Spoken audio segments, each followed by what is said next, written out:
નમસ્કાર વિદ્યાર્થી મિત્રો. ગયા ભાગમાં આપણે જોયું હતું ફલન, જેમાં બાહ્ય ફલન, અંતઃફલન, ફલનના જે બે પ્રકાર આપણે જોયા. હવે આજે આપણે જોઈશું પશ્વ ફલનની ઘટનાઓ. બરાબર છે વિદ્યાર્થી મિત્રો? તો આજે લિંગી પ્રજનનની આ જે તબક્કાઓ જે છે એ તબક્કામાંનો આ છેલ્લો તબક્કો છે, જેને આપણે પશ્વ ફલનની ઘટનાઓ કહીશું. બરાબર છે.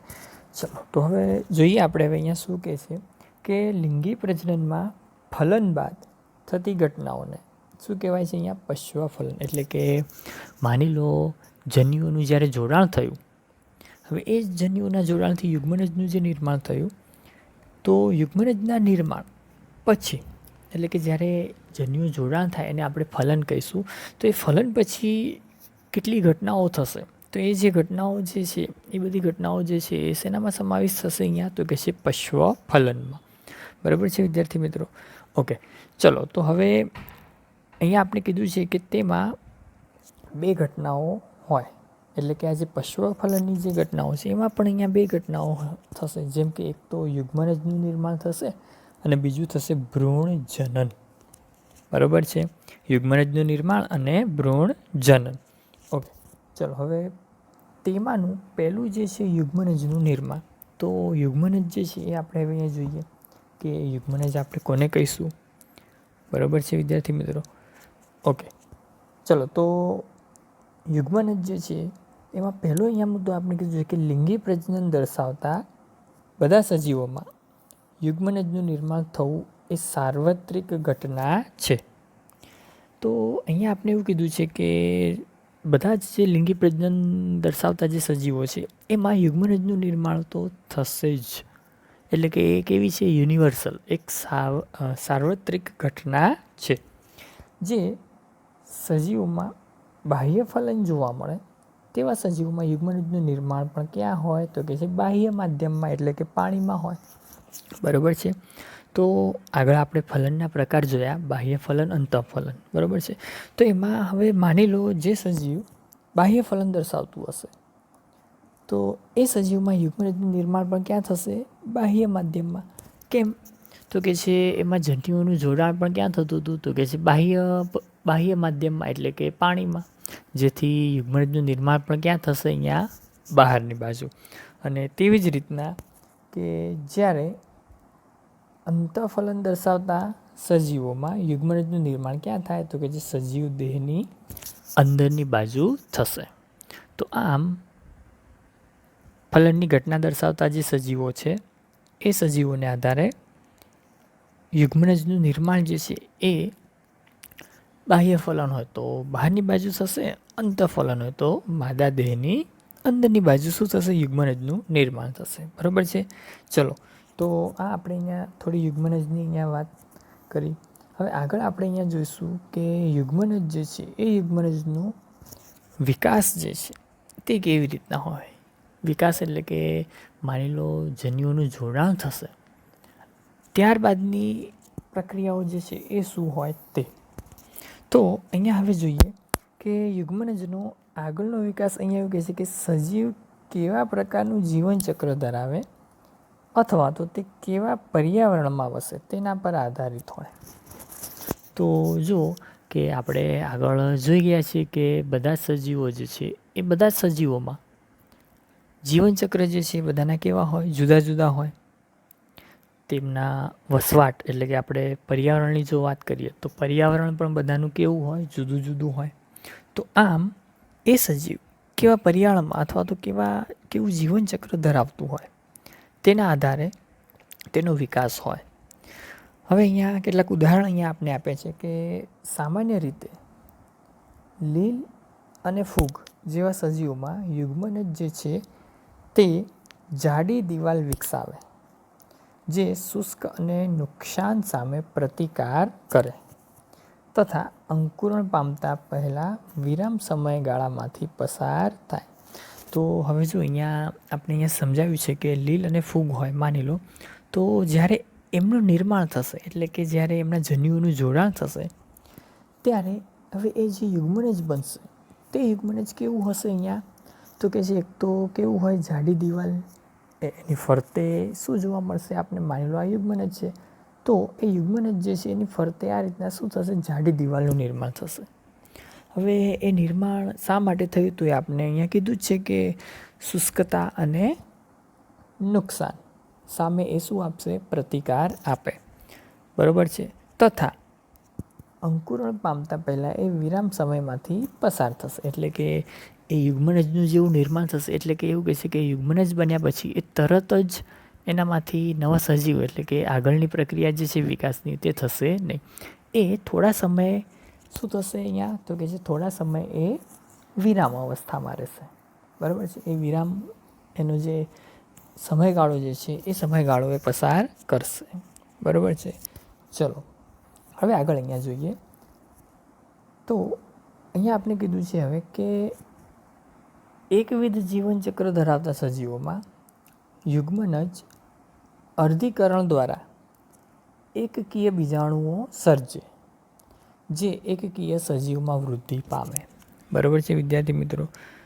એકવિધ જીવનચક્ર ધરાવતા સજીવોમાં યુગ્મનજ જે છે એ કેવી રીતના અહીંયા કહે છે કે અર્ધીકરણ દ્વારા એકકીય બીજાણુ સર્જે, અને એમાંથી જે સજીવો બનશે એ પણ કેવા હોય? તો કે છે એકકીય હોય. બરાબર.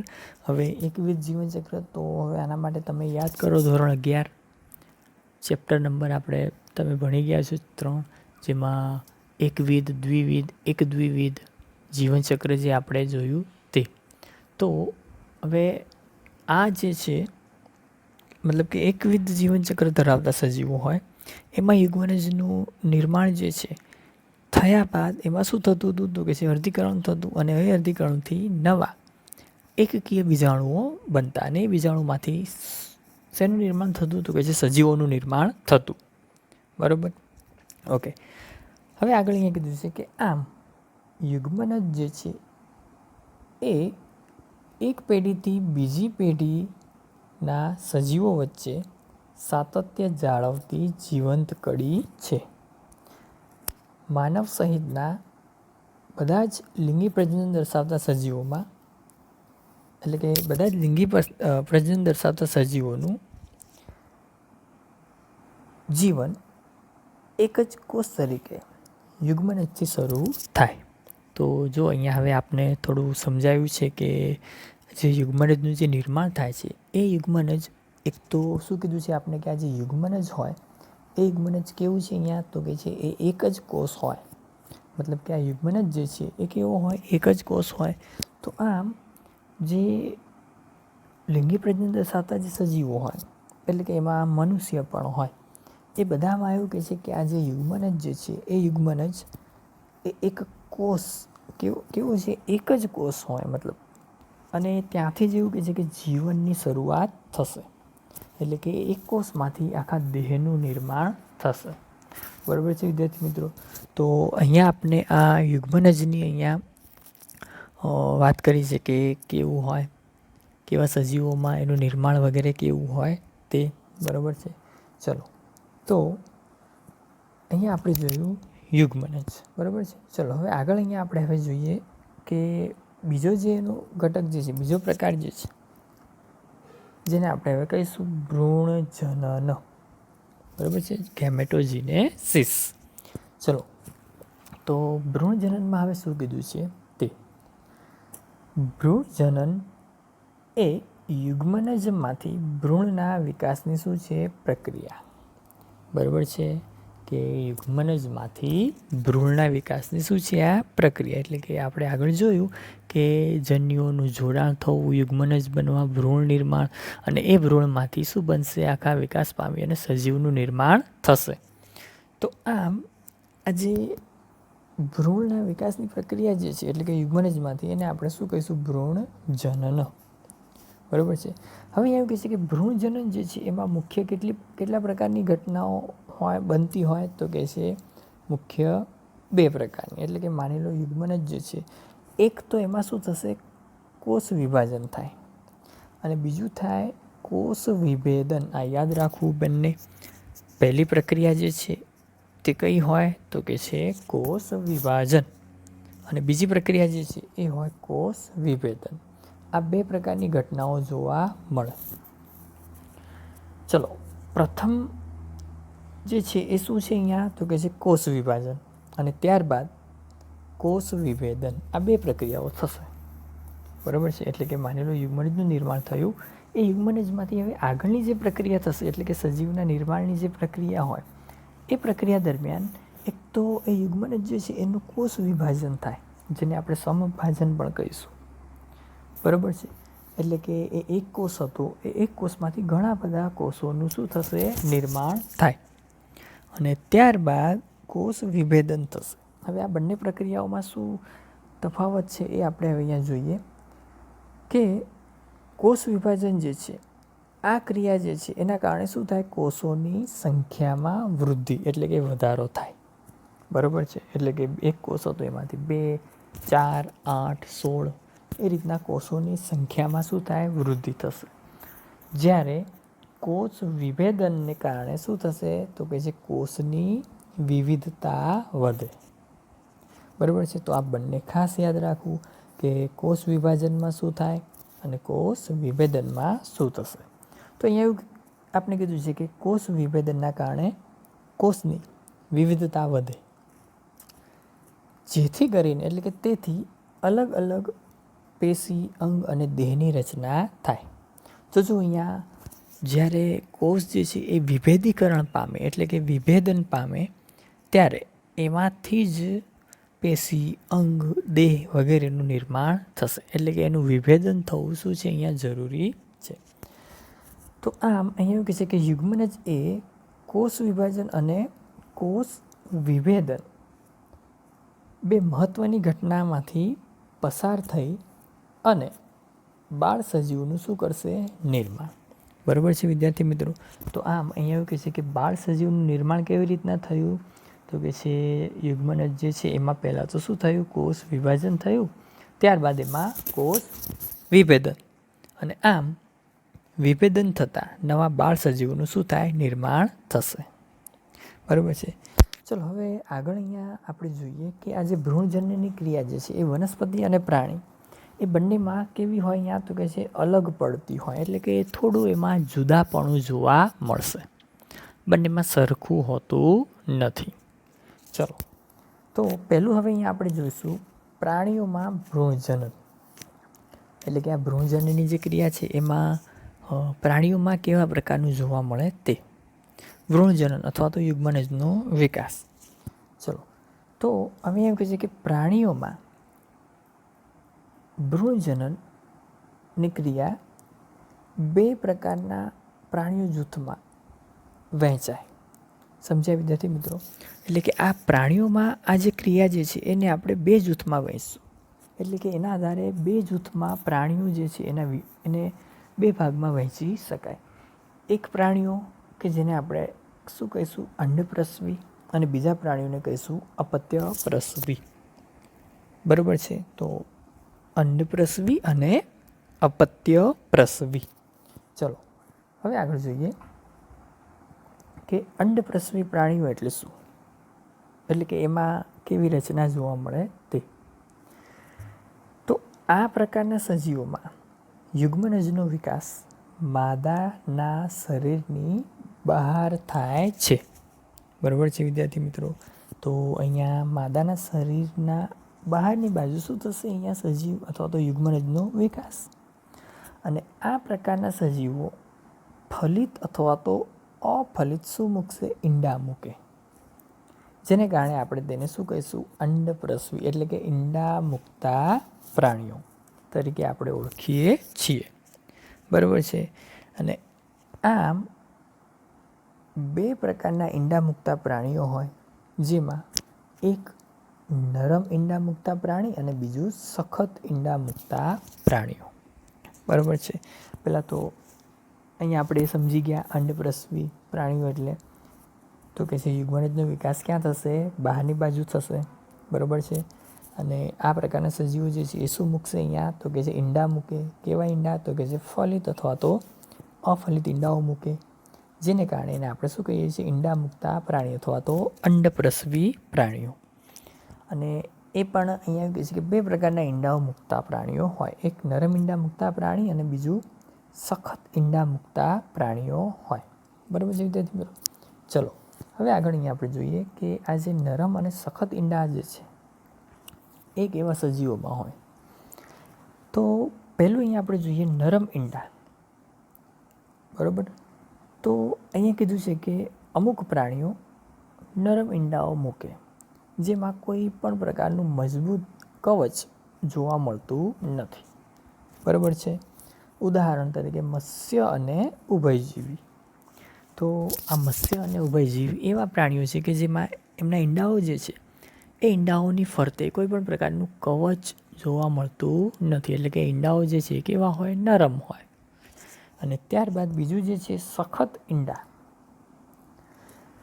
તો આમાં હવે શું છે આપણે જોઈએ કે અમુક પ્રાણી જૂથ એ કેલ્શિયમ કાર્બોનેટના સખત આવરણ ધરાવે. એટલે કે કેલ્શિયમયુક્ત કવચથી એ શું હોય? આવરિત હોય.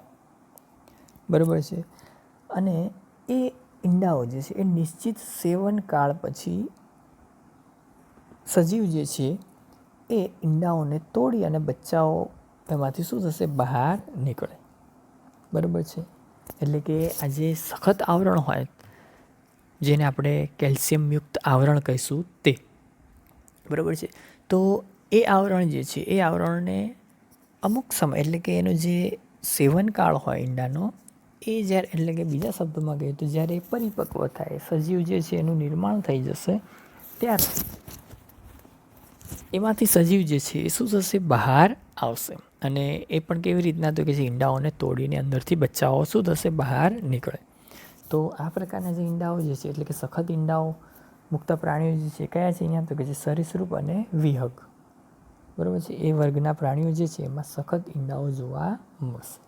બરાબર છે. તો આમ આપણે અહીંયા બે પ્રકાર જોયા, એક નરમ ઈંડા અને સખત ઈંડા. ઉદાહરણો ખાસ યાદ રાખવા. બરાબર છે વિદ્યાર્થી મિત્રો?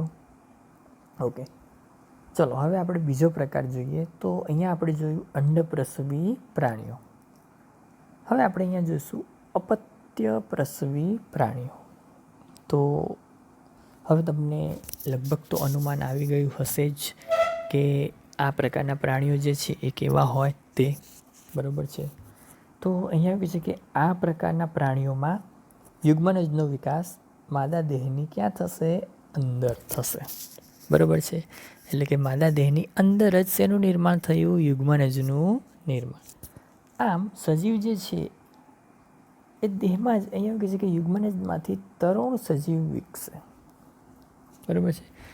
તો એ જે તરુણ સજીવ હોય એટલે કે નાનું સજીવ બચ્ચું આપણે જે કહીએ એ ક્યાં વિકાસ પામશે? અહીંયા તો કે છે દેહમાં જ વિકાસ પામે. અને આમ એ અહીંયા આપણે કીધું છે કે વૃદ્ધિની કેટલીક અવસ્થાઓમાંથી પસાર થયા બાદ તરુણ સંતતિ માદા દેહની બહાર પ્રસવ પામે.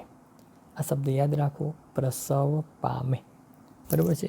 તો અહીંયા જો આપણે શું કીધું છે અહીંયા કે જ્યારે એ સજીવ જે છે એ પરિપક્વ થશે ત્યારે એટલે કે જ્યારે તરુણ સજીવ વિકાસ પામી જશે ત્યારે તે વૃદ્ધિની એવું કહે છે કે કેટલીક અવસ્થાઓમાંથી પસાર થયું, પરિપક્વ થયું. પરિપક્વ થયા બાદ એ આખી એક સંતતિ તરુણ સંતતિ જે છે એ શું થશે?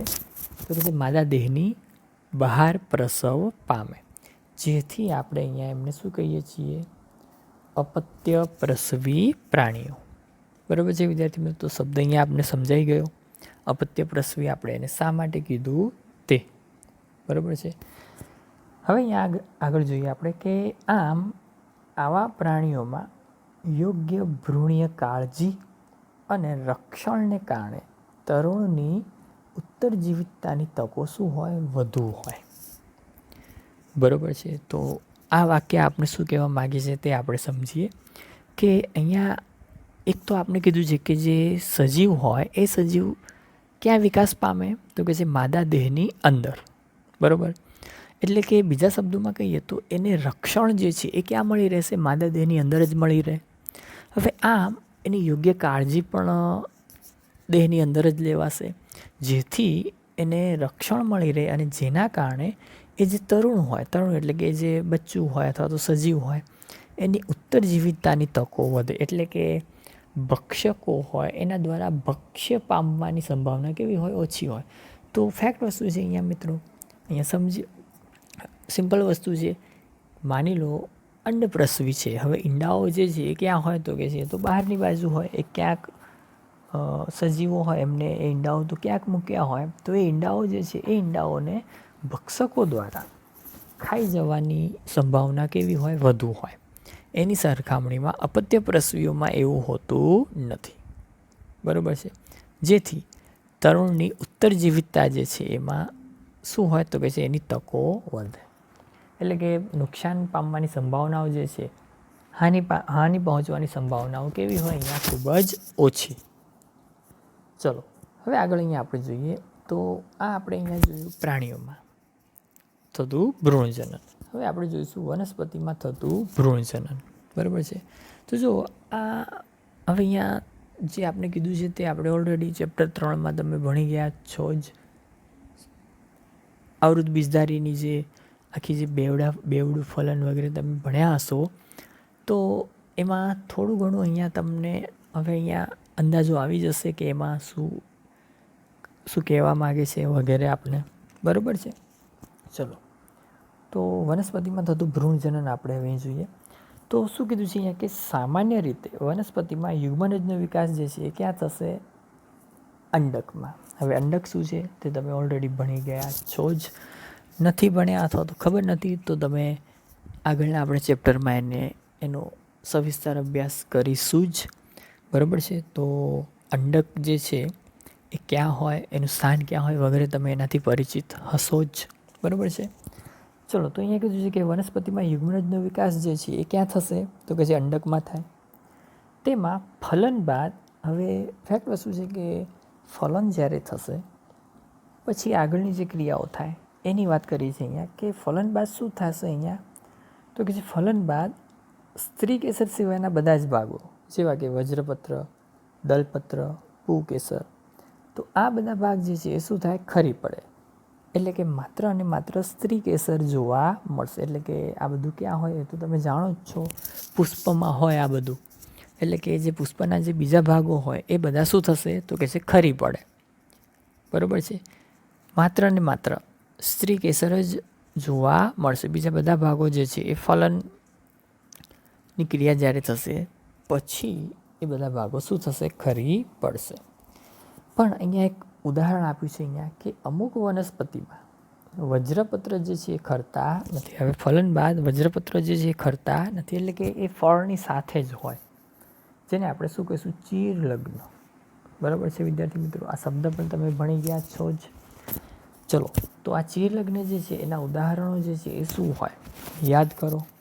બરાબર છે.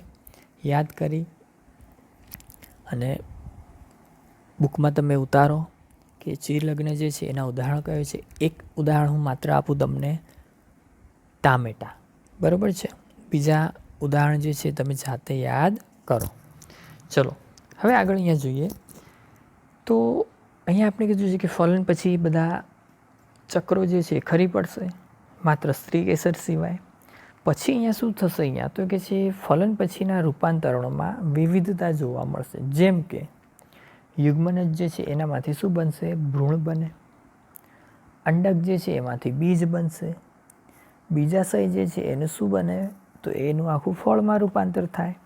અને બીજાવરણ જે છે એનું શું બને? તો કે છે ફલાવરણ બને. બરાબર છે. તો આ સિક્વન્સ જે છે એ ખાસ યાદ રાખવી.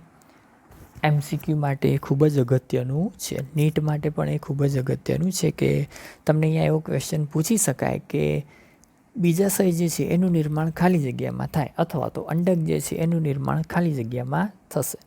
બરાબર છે વિદ્યાર્થી મિત્રો, તો એ ખાસ યાદ રાખવું.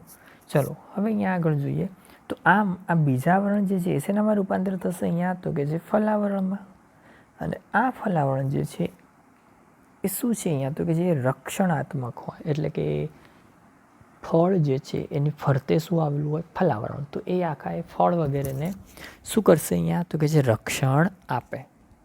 અને આમ બીજ અનુકૂળ પરિસ્થિતિમાં અંકુરણ પામી અને નવી વનસ્પતિનું શું કરશે? સર્જન કરે. બરાબર છે. તો પરિપક્વના અંતે જ્યારે બીજનું નિર્માણ થાય ત્યારે એ બીજમાંથી શું બને, નવી વનસ્પતિનું નિર્માણ થશે. બરાબર છે. ચલો હવે આગળ થોડું વધારે માહિતી આપણે મેળવીએ. તો જો અહીંયા આપણે શું કીધું છે કે આ બીજ જે છે જ્યારે એનું નિર્માણ થાય ત્યારે તે વિકિરણ પામે. વિકિરણ પામવું એટલે કે એનો ફેલાવો થવો. અને આમ બીજ વિકિરણ પામી, બરાબર, બીજ જે છે એ વિકિરણ પામે અને એ બીજ જે છે એ અન્ય સ્થાને જે છે એ શું થશે, બીજા સ્થાને જે છે એ પહોંચે. એટલે કે એ કોઈ પણ માધ્યમ દ્વારા એક સ્થાનથી બીજા સ્થાને શું થશે, એ પહોંચશે. ત્યારબાદ યોગ્ય પરિસ્થિતિ પ્રાપ્ત થશે ત્યારે તે શું થશે, અંકુરણ પામે. અને અંકુરણ પામી અને નવી વનસ્પતિનું શું કરે, સર્જન કરે. બરાબર છે વિદ્યાર્થી મિત્રો. તો આ રીતના વનસ્પતિ જે છે એમાં ફલનની જે ક્રિયા જે છે એ થોડી પ્રાણીની સરખામણીમાં કેવી છે, અહીંયા થોડી વિશિષ્ટ. બરાબર છે. ચલો હવે અહીંયા તમને આકૃતિ આપી છે, બુકમાં પણ આકૃતિ આપી છે. હવે આકૃતિ જે છે એમાં શું છે તો આપણે અહીંયા જોઈએ. માની લો આ એક શું છે, આખું ફળ. બરાબર છે. એના બે ભાગ આપ્યા છે અહીંયા, એસ અને પી. તો આ એસ જે છે એ શું દર્શાવે છે અહીંયા, તો કે જે ફલાવરણ, સોરી, એસ જે છે એ શું દર્શાવે છે અહીંયા, બીજ. અને જ્યારે પી જે છે એ શું છે અહીંયા, રક્ષણાત્મક એનું આવરણ એટલે કે ફલાવરણ. તો જુદી જુદી વનસ્પતિમાં જુદું જુદું જોવા મળે. તો આને જોઈ અને તમને કંઈક યાદ આવતું હશે. ચલો યાદ કરો, ક્યાં ભણ્યા તમે? આવું કંઈક હતું, તમે ભણ્યા છો. ચલો ક્યાં ભણ્યા છો? તમને યાદ હોય તો આપણે કહીએ જરાયુ. ક્યાં ભણ્યા છીએ આપણે? જરાયુ વિન્યાસ. બરાબર છે વિદ્યાર્થી મિત્રો. આ પ્રકારના જરાયુ વિન્યાસ જોવા મળતા. તો આમાં એસ પી વગેરે શું છે, તો એક જે છે એ શું છે અહીંયા, તો કે છે બીજ અને બીજું એનું રક્ષણાત્મક આવરણ. ચલો અહીંયા બીજી આકૃતિમાં જોઈએ તો આ જે છે શું છે, બીજ અને આ એનું આવરણ, જેને આપણે રક્ષણાત્મક આવરણ કહીએ અથવા તો ફલાવરણ કહીએ. ચલો અહીંયા પણ આ બીજ, આ એનું આવરણ. ચલો અહીંયા પણ બીજ, આ આવરણ. તો આમ જુદી જુદી વનસ્પતિમાં બીજ અને ફલાવરણ વગેરે જે છે એના ભાગો જુદા જુદા જોવા મળે. બરાબર છે. ચલો તો અહીંયા આપણે જોયું બે ઘટનાઓ આપણે અહીંયા જોઈ. એક યુગ્મનજનું નિર્માણ અને ભ્રૂણ જનન. બરાબર છે વિદ્યાર્થી મિત્રો. તો આ જે છે ઘટનાઓ કેવી હતી અહીંયા, પશ્વ ફલનની ઘટનાઓ. બરાબર છે. સહેલું છે વિદ્યાર્થી મિત્રો, શાંતિથી યાદ કરવું, યાદ રહી જશે. બરાબર છે વિદ્યાર્થી મિત્રો. ચલો તો અહીંયા આપણે આ જે ચેપ્ટર જે છે એનો લગભગ મોસ્ટલી બધો ભાગ જે છે શું થયું છે, અહીંયા ફિનિશ થયું છે. આગળની જે પ્રક્રિયા જે છે, આગળ હવે આપણે એનું શોર્ટમાં રિવિઝન જે છે એ પછી સમજીશું. બરાબર છે વિદ્યાર્થી મિત્રો. જે નવા ભાગમાં હવે એનું આપણે રિવિઝન જે છે એ જોઈશું. કંઈ પ્રોબ્લેમ હોય તો તમે પણ મને જણાવી શકશો. બરાબર છે વિદ્યાર્થી મિત્રો.